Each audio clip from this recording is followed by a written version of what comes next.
Welcome you all for this 14-day spiritual journey to Mount Kailash. Every profound journey requires leaving the familiar behind. Today, we tread the busy corridors of Bangalore for something far more ancient.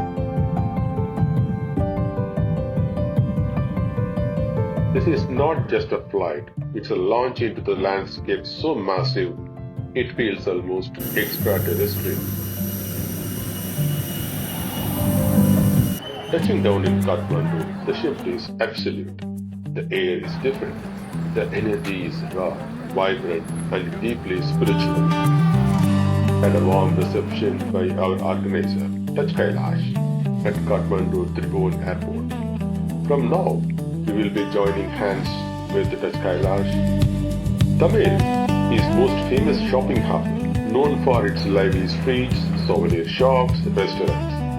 It's ideal for buying pashmina shawls, handicrafts and trekking gear, and also offers a vibrant atmosphere with cave and live music venues.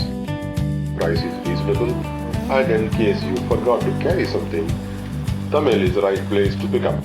Indian rupee is widely accepted in most of the shopping areas, and hence you comfortably do your shopping.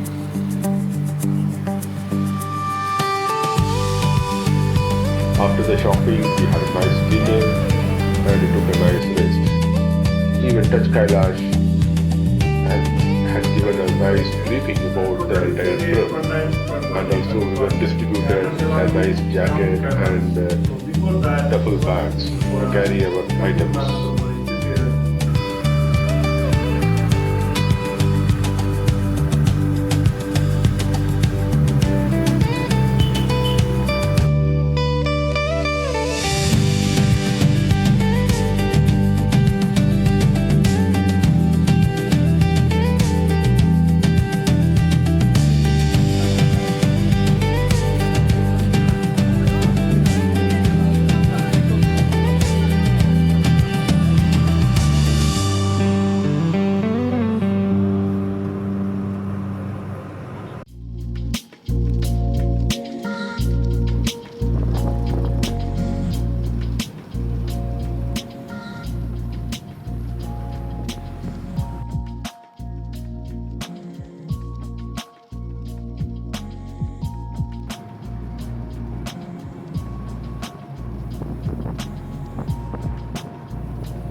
We are tracking the Trishuli River, winding our way north towards very edge of Nepal. The drive to the border is true test of endurance. It's long, relentless stretch along unpredictable roads, often taking anywhere from 7 to 10 hours. Out here, distance is not measured in miles, it's measured in hours, patience and awe. The landscapes shift drastically. We move from lush green foothills to steep, plunging gorges. The return reveals a harder, wilder version of the nature. As we steadily gain altitude, the air thins and the temperature begins to drop. You can physically feel the proximity to Tibet. The bustling energy of the Kathmandu Valley is completely gone now, replaced by the quiet resilience of these border communities. Looking out the window, you realize just how remote we are actually becoming. By evening, we finally reach out near the Nepal-Tibet. The body is exhausted. How should be your small bag? Okay, clear? And that is one thing. And your raincoat or poncho should be in your small bag. One extra jacket should be in your small bag. Because as you are gaining altitude, it will become cooler. Okay, so in that case, at any point of time, if you need an extra jacket, you need to take one jacket. So your jacket should be with you. And your money, your very important valuables, if you have got something, all of that, please don't put it in double bag. You all keep this in your bag. Your small cap. Cap also you keep it in your bag. Okay? And tomorrow when we are going here, we are going to walk from this place. The border is 1.5 kilometers from here.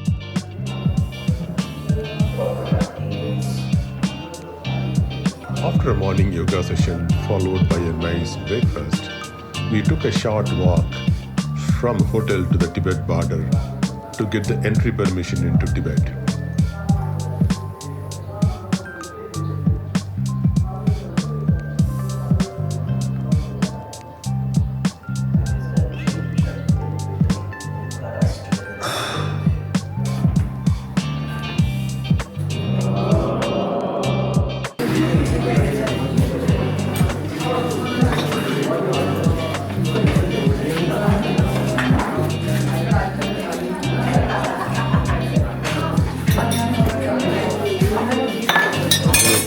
Purina.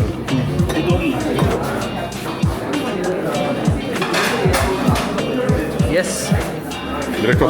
Breakfast ಆಯಿತು ಚೆನ್ನಾಗಿದೆ breakfast Okay. ತುಂಬ healthy and hygienic like there is no nothing extra things here just what is required for this Great day. Thank you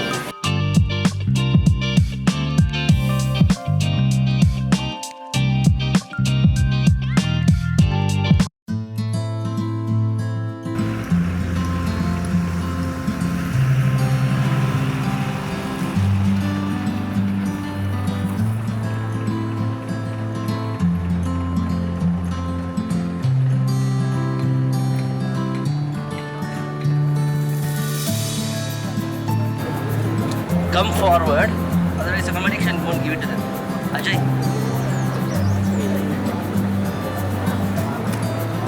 Har Har Mahadev!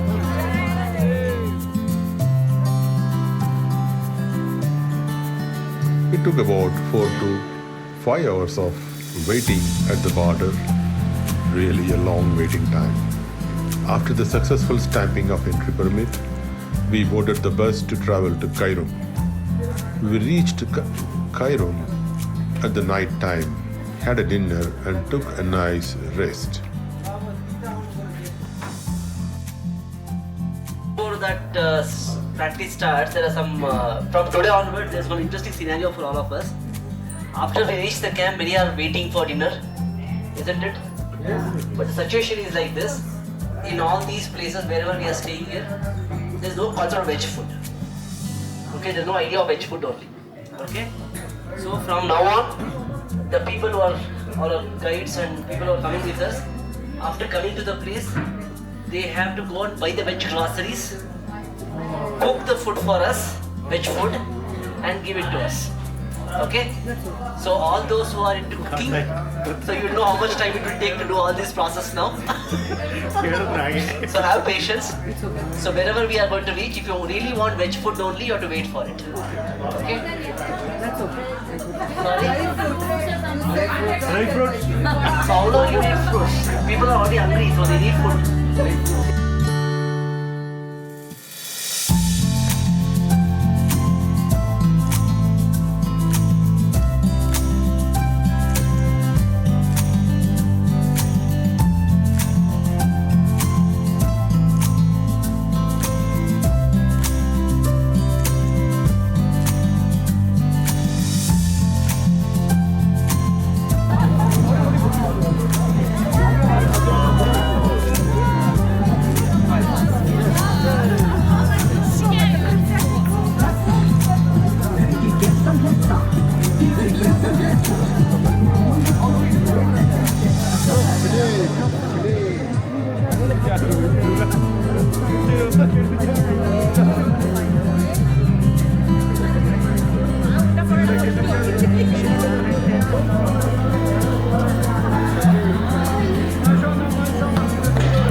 Due to delay in getting the permission for onward journey, we had to extend our stay in Cairo.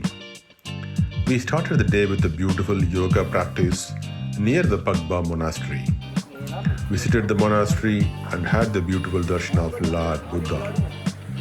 Relaxed for the day had a spiritual interactive session at the evening time and a nice bhajan session at the night time before the dinner, and the day ended peacefully and we took a nice rest for the next day travel.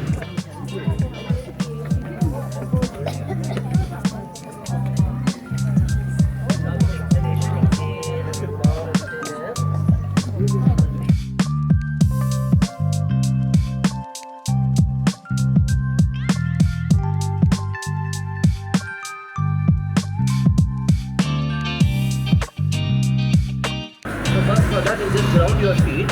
However you want to ground, just ground them. Keep your feet 1 feet apart. Just ground them. See, and don't be very rigid about keeping your knees straight. Just let go. Little bit relax your knees. So that you sink into the knees. Just relax your knees. When you keep your knees proper, then you just start sinking down fully. Just let go. And then imagine that as the knee drops down, fell slow down.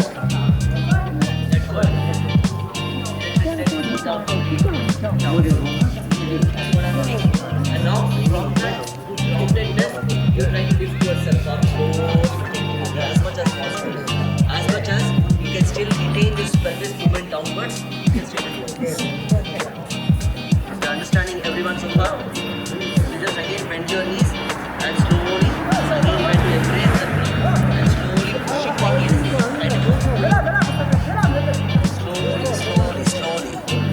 And if you do it right, you should feel something in your abdomen. Anyone? You all can feel. ಅಲ್ಲ ಏನು of ಮಾಡಿದಾರ ಇನ್ನೊಂದು ಸತಿಯಲ್ಲೇ once more please. ಆಯ್ತು ಆಯ್ತು.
他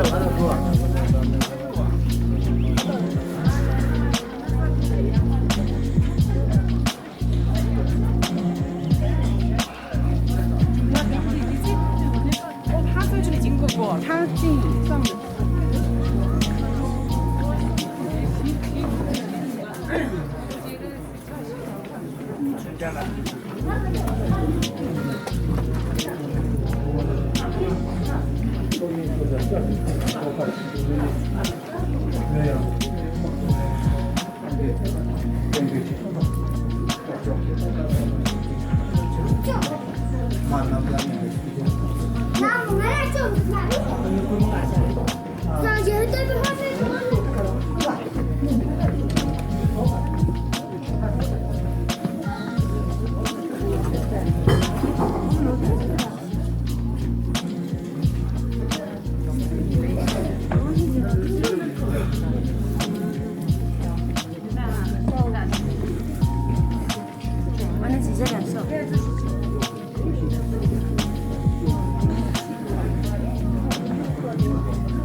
Tamasic. But this double click, if you can double click on this, whatever you said, without thinking, what is that actually? Any task we need to think. No, you need to live in the moment. Like you need to experience, like this morning yoga. Okay. A lot of people were making noise. Birds were chirping. There was song playing in the background, and we were all doing Shavasana. Correct. Shavasana time. I was like, what can I do in this situation? Let me just be present. Just be present. Let everything come in. And that was effortless for me. That means not going to the past or thinking about the future. Yeah, nothing. So just stay there. Stay there, follow the Vinay's instructions and do the yoga. Not even instruction. You're going to, what is it? Shavasana. So I'm doing Shavasana. I want to make the most out of this. And I will do Shavasana in spite of what is going around me. And listen to instructions. I was only waiting for Vinay to say, okay, now slowly move your fingers and toes. So that was the only instruction I was looking forward to. Otherwise, nothing else. Okay. Being totally conscious at the moment. It's being totally conscious at the moment is what effortlessness. Yeah, I mean, if you're completely conscious Okay. at this moment, there is no distinction between what you're saying and what I'm listening is. Okay. So how can we be totally completely conscious at the moment? There is no other thought. No other thought. There is no other thought. When you're talking, I'm listening. There doesn't have to be any other thought. Okay. So that is effortless. Again request outcome. That is peace. If you're totally conscious, there is no effort. Mentally totally conscious. Okay. Again, the mind, it keeps on wandering, right? So this requires lots of practice. Okay. So, effortlessness is about having a purpose in the context. Purpose and then being action-oriented also. Having a purpose in the context and being action oriented. Action-oriented about moving towards the purpose, Okay. but not being rigid about the way I take actions, not being rigid about the way I do. Just take it as it comes and keep fueling yourself towards the purpose. So that's what the effortlessness is about. And laziness is about looking forward to something that someone else will do. Maybe it's okay. That's ego. You're always high in energy. Effortlessness Is you're doing what is to be done, keeping your ego into sight. Oh, nice talk. Okay. You're not forcing, you're not trying to reach there forcefully. It's just a flow, fluidic what it takes. That is, you're doing what is to be done, but you're not pushing and reaching there to show yourself or others that you're doing it. That is effortless. But still you're going through without any frustration or anything. Laziness is more like a lot of procrastination. You're doing it for someone. It's not like you're doing it out of your will and wish. A sense of ownership. There's more sense of control. Okay, Ritu. Being prepared. Okay, effortlessness is being prepared. More about taking it as it comes. But you know what? Effortless and laziness both are two sides of the coin. Oh, Two sides of the coin. Effortless is related to is result oriented. Laziness is first oriented, not result oriented. See, laziness is I will not do anything. I'm not bothered about what others are doing, but I'm taken care of. may not be even taken care of also. Because in laziness, it's extreme not doing anything.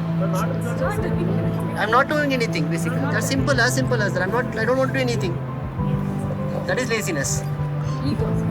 I don't want to do. I'm not doing it. Sometimes it may not be because of ego also. Because of my tamasic tendencies that I have left the action completely of not doing anything. And this is something which a lot of us go through in our lives also. Some point in our life, we become lazy. We don't. Sometimes doing nothing is also like you're going with the flow. You just don't have, there's a thin line. Like Yeah, that is a thin line actually. No. Doing nothing is also sometimes Sometimes it's like, okay, it's like you're going with the flow. At this point of time, Okay. No, that just is want to just, take no, off. no, if you are conscious, And doing then nothing. nothingness could be a very natural outcome. But when you say, I don't want to do nothing, then there is no consciousness. Consciousness is the key. You become lazy if you're not conscious about what you're doing. Look like Bahubali. You want to say something? I have to take on laziness. Laziness is you're not bothered. is basically unconscious competence. When you learn something, you practice so hard, so much, because that is when it becomes effortless, because you're not consciously doing it. Your competence has gone up because you've consciously trained yourself over time. Your subconscious has grasped it. So when you do that, it is effortless. Simple thing. But why can't it be conscious and effortless? Effortless is typically, it has gone beyond the conscious. It's your subconscious. It's like driving, no? Initially it is very, you're consciously incompetent. Okay. Points. But later,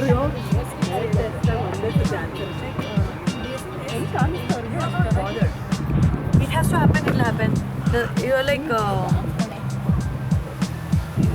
you are least bothered about whether if you want to do it, don't want to do it, whether they will do it, not do it. You are not involved in laziness. Effortlessness? Sorry? Effortlessness? In effortlessness, you're doing the action. Of course, you're involved. But you're not putting effort because you already know what has to be done. You do it. That's it. You'll do it. Like somebody said, you don't make it a matter of, some kind of a show. You do it and you just walk away. That's effort. You do it and you walk away. You don't show it or feel it.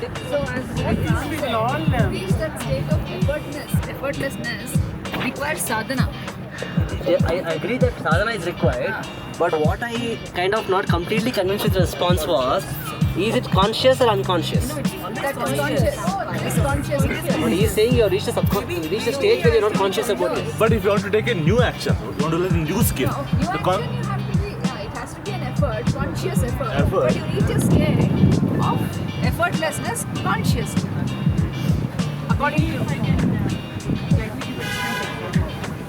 Breathing for all of us right now is effortless.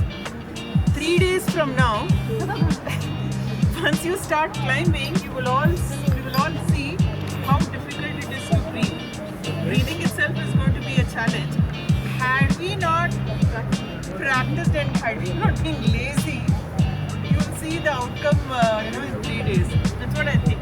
Had we done our asanas and practiced well enough to have trained ourselves, maybe that is going to be effortless for us again.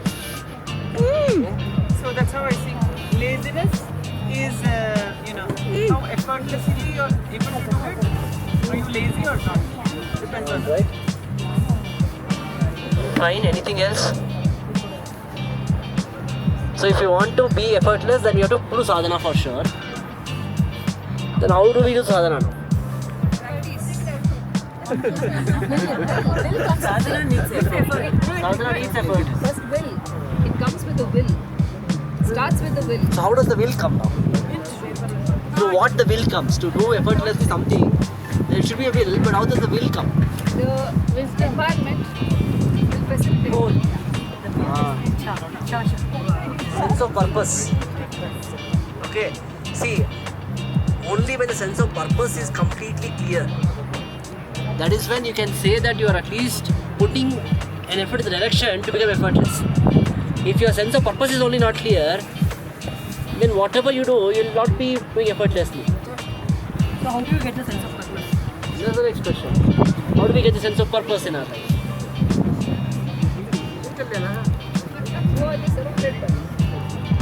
Okay, removing the ignorance. Okay, so easy to say removing the ignorance, but how can we remove ignorance? Because we're all stuck in ignorance only. We're all in the same word. It's so difficult to remove ignorance, right? This time was we fit questioning, Contemplating. the purpose of it. Depends on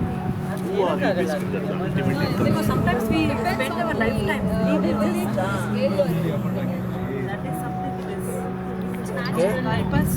There are many ways how you will end up finding out the purpose. One knocking point They is will not know the suffering. purpose. One knocking One knocking point is suffering for sure. point is suffering.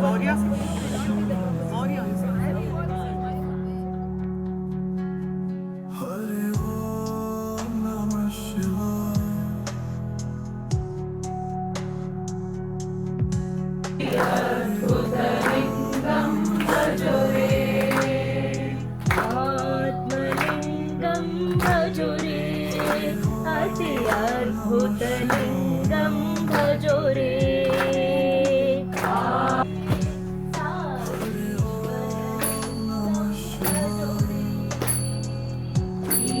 ईश्वरलिङ्गं भजो रे ईश्वरलिङ्गं भजो रे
Finally, we got the permission to move from Kairum and travel to Saga. The entire route was so beautiful.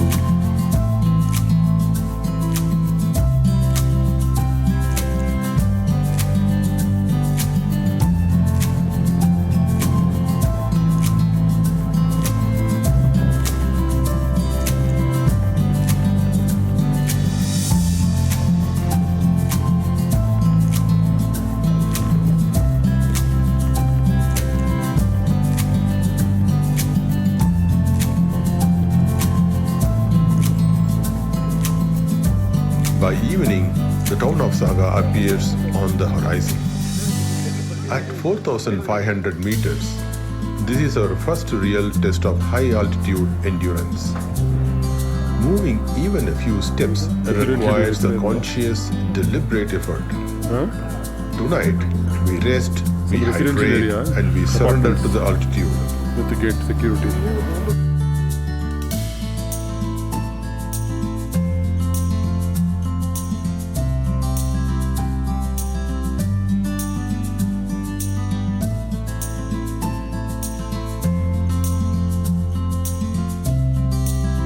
We are in Saga, so this is where we are going to spend today, and tomorrow we are going to start from here and go to Manasarovar lake. We are come from Kairum, so we stayed 2 days in Kairum because of no availability of hotels in Saga. So finally we have got the space to stay here. So now we are moving from here to Manasarovar tomorrow after our breakfast or lunch. Yes. So looking forward for the rest of the Yatra. So how the Yatra is going to be. So there have not been uncertainties from the beginning of the Yatra. So day by day we are crossing those uncertainties and we have come till this point. So hopefully we will be able to go and finish the Yatra as well, safely and successfully. Great.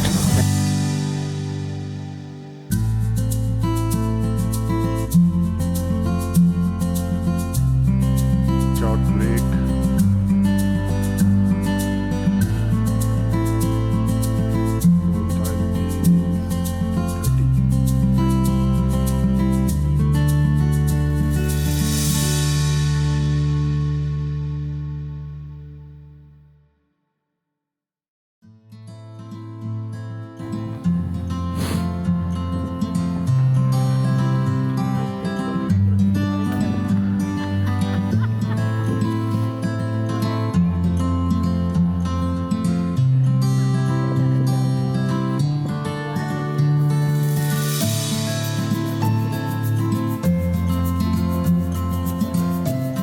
Let's take it there.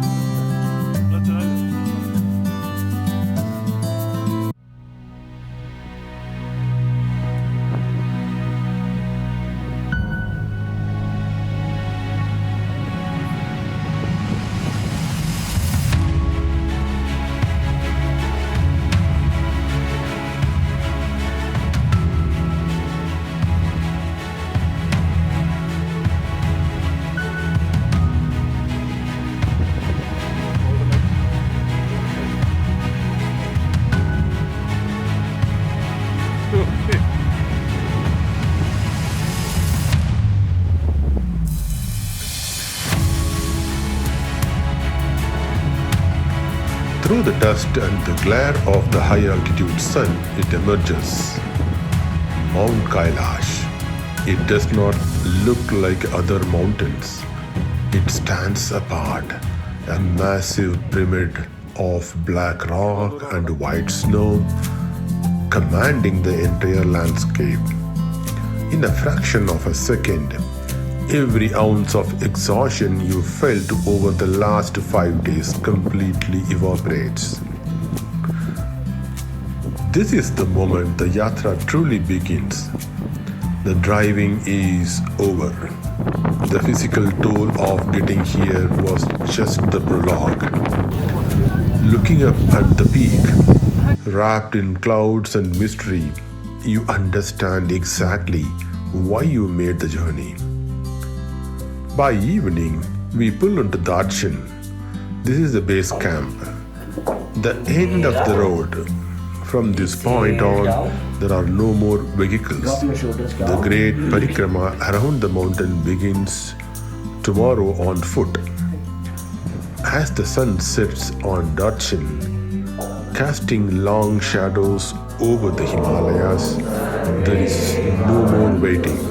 The ultimate test of mind, body, and spirit is finally here.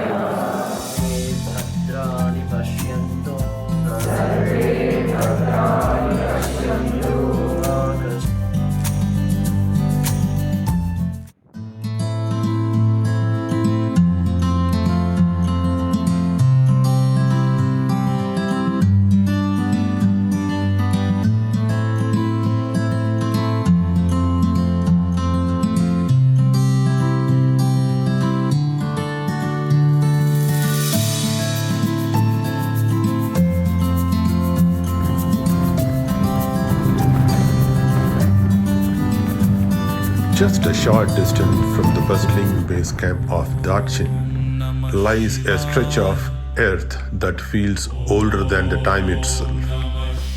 This is Ashtapat. The name translates 8 steps, referring to the natural terrace formation reaching up toward the heavens. To stand here is to stand on some of the most deeply venerated ground in the world. For millennia, this has been the place of ultimate liberation.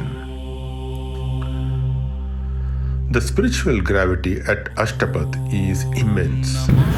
Ancient texts tell us this is the exact location where the first Jain Tirthankara, Lord Rishabdev, broke the cycle of rebirths and attained moksha. You don't just observe the history here, you feel it.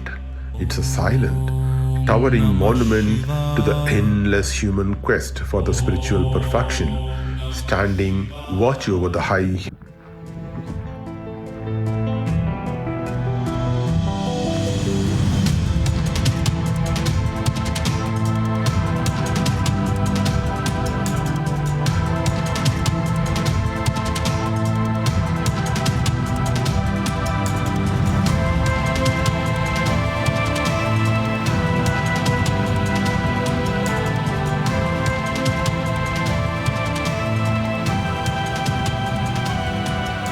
After the brutal, dusty roads of the Tibetan plateau, arriving at the shores of Lake Manasarovar feels like a massive exhale. Sitting at an elevation over 15,000 feet, it's one of the highest freshwater lakes in the world. But the altitude just a number. What you actually feel here is immense, unbroken stillness. According to the tradition, the lake was first conceived in the mind of Brahma before it manifested on earth. Looking out across the freezing, glass-like surface, the cosmic origin story suddenly feels entirely believable. It's a place of absolute purity.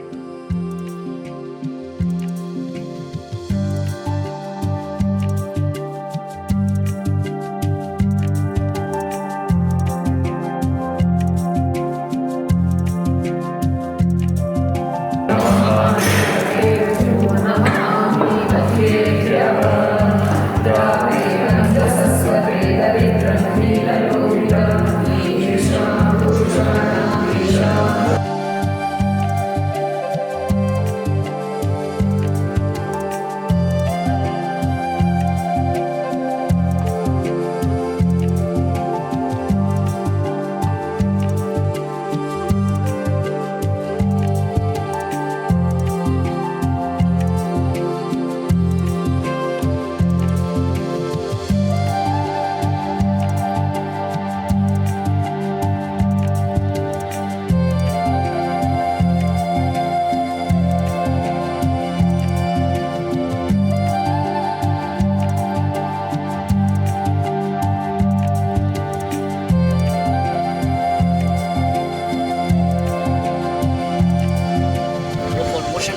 there. So all the basic necessities have been tested already.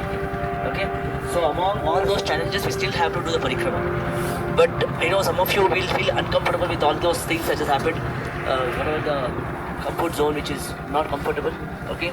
I've already gone beyond the comfort zone. But even irrespective of that, you just don't allow those things to pull you down. Because a lot of times people think, oh, I'm not slept properly, how can I walk? Or I'm not eaten properly, how can I walk? Just get the energy from the mountains and it will guide you. Okay? And in whatever path you are following, if you are following the path of bhakti, just surrender to the mountains or the Shiva itself and just continue to walk. If you are following the path of karma, or if you are following the path of Raja Yoga, just contemplate on your every step you are doing, how effortlessly you can do. I already mentioned about all these things. Effortless walking. I don't know how many of you remember the effortless walking which we discussed at the beginning. Okay? Make your every step effortless. And how many of you are using water bag? Make sure that you prepare everything. I think I already taught you. If somebody doesn't know, you can let me know there. And you can just fill up your water bags with water, enough water to sustain for at least 2 kilometers. And then again you can refill the water after 4 kilometers. Clear? And then when you are walking, make sure that you are not competing with anybody here. Nobody is going to give you a prize for you if you reach there first. Just go with your own pace. Whatever is the pace you are setting, just go with that pace. Fine? Although that may not be the pace that you were able to do it in Bangalore. The moment you gain the altitude, you will not be able to walk in the same way. Because of the altitude itself, you will struggle to walk. You will suffocate to walk. You will walk at the same pace. Slow down your walking. So make sure that you continue with your slow pace first, and then if you can push yourself, you can go a little more faster. How do you know what is your right rhythm? Your breath. Okay? Up that doubt before you start. Don't have any such kind of a doubt in your mind whether you can do it or not. Okay? I know some of you are thinking, oh, I have not got the porter. Porter may have helped me and all those things. Nothing is going to happen. With porter, without porter, only thing is going to change is the pace of your walking.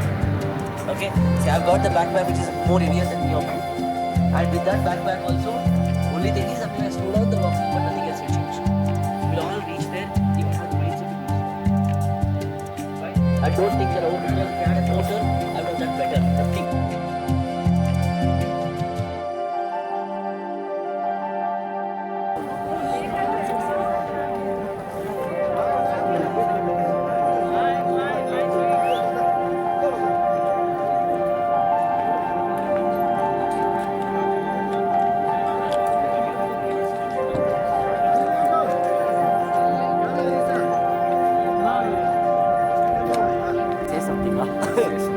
Alright, now after all the hurdles, we have come to the point where we are going to start our parikrama. So we are going to, a little while from here, we are going to hit the Narayan. From there, the first day parikrama will start. So we are all geared up for the parikrama. Everybody is prepared. Everybody, Josh, please Josh. Hara Hara! Mahadev! Hara Hara! Mahadev! Hara Hara! Mahadev! All right, good picture, everybody come here.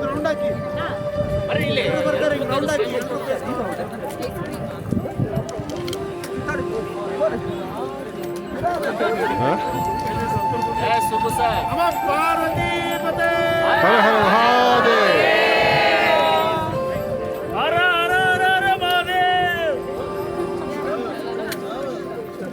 The drive ends here at the sprawling valley of Tarboche. Ahead lies the 52-kilometer trek around the center of the universe. But before the physical parikrama can begin, there is one final monumental threshold to cross. Standing solitarity against the barren high-altitude desert is a simple stone structure adorned with endless prayer flags.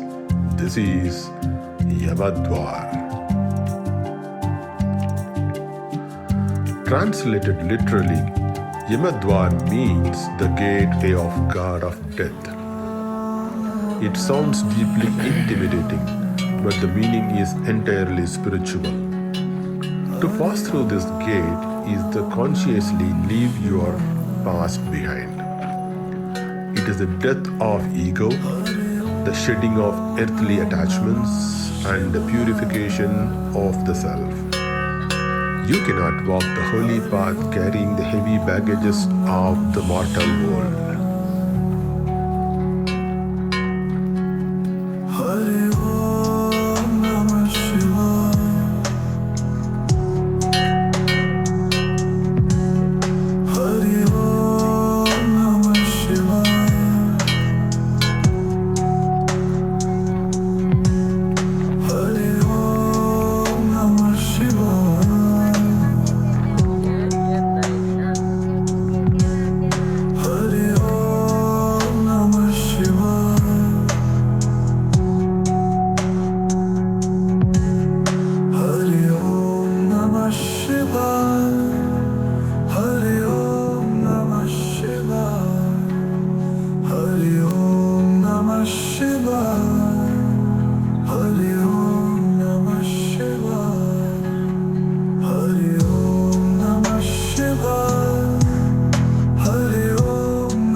west face of Mount Kailash is towering fortress of rock and ice.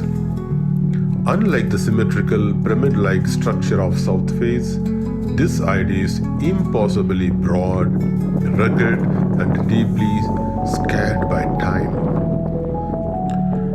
Staring up at it, the sheer cosmic scale of the geology actually bends your perceptions of reality. It feels like standing on the very edge of the known universe, looking at the immense physical anchor that holds the sky together. At over 15,000 feet, the atmosphere is incredibly thin.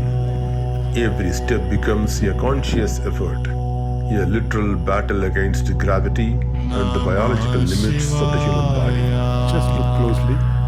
Looking at the west face of Mount Kailash, I personally feel that there is a stone structure or stone mount of shaped like Nandi, and besides there is another mount looks like a sitting elephant. I was speechless. My eyes were filled with tears. As the first exhausting day of the parikrama draws to a close, we arrive at Dhirapuk. The trail bends, the valley opens, and suddenly the grandest spectacle of the Himalayas dominates the sky.